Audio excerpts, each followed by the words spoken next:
बोला छठी मैया की, बोला छठी मैया की। कांचों हुआ बासों को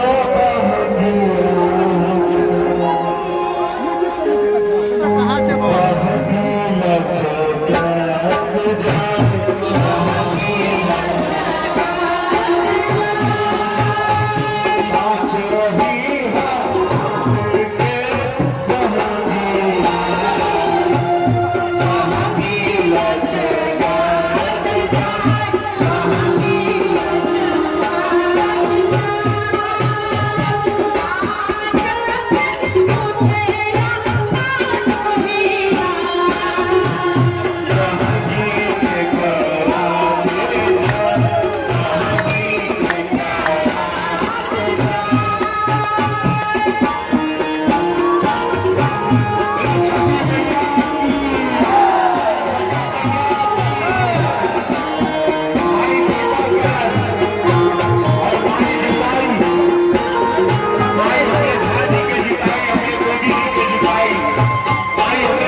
जैसन सोच ले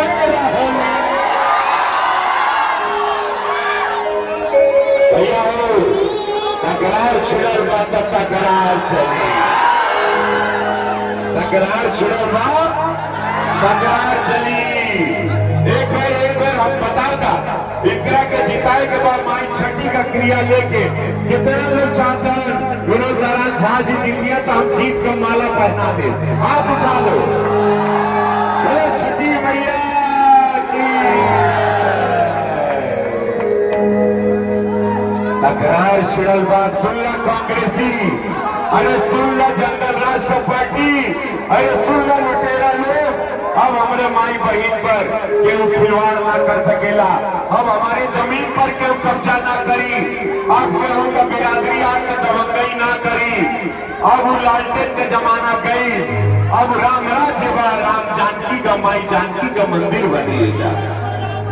हमारे बहन बिटिया की सुरक्षा मिली, मखाना का प्लांट लगी, 10,000 रुपया खाता में मिली, 5 लाख इलाज में मिली, सबके मिली। और जेकरा के नाम मिलल बा झा जी के यहाँ 14 नवंबर के नाम लिखा दिया। रिजल्ट के बाद आई अपन नाम इनके घरे लिखवा दिया, जिनके खाता में पैसा 2.5 करोड़ बहन माई के मिला था, सबके अपने घरे बुला के 14 के जब जीत जाएगा पूरा दिन रात बैठ के झाजी यही काम करना है, कार्यकर्ता को लेके चलना, सबको प्रणाम करना। कोई कार्यकर्ता नाराज है उनके हाथ जोड़ लो कि भैया क्षमा करता है, गलती हमसे सबसे होती, किसी से भी क्षमा मांगो।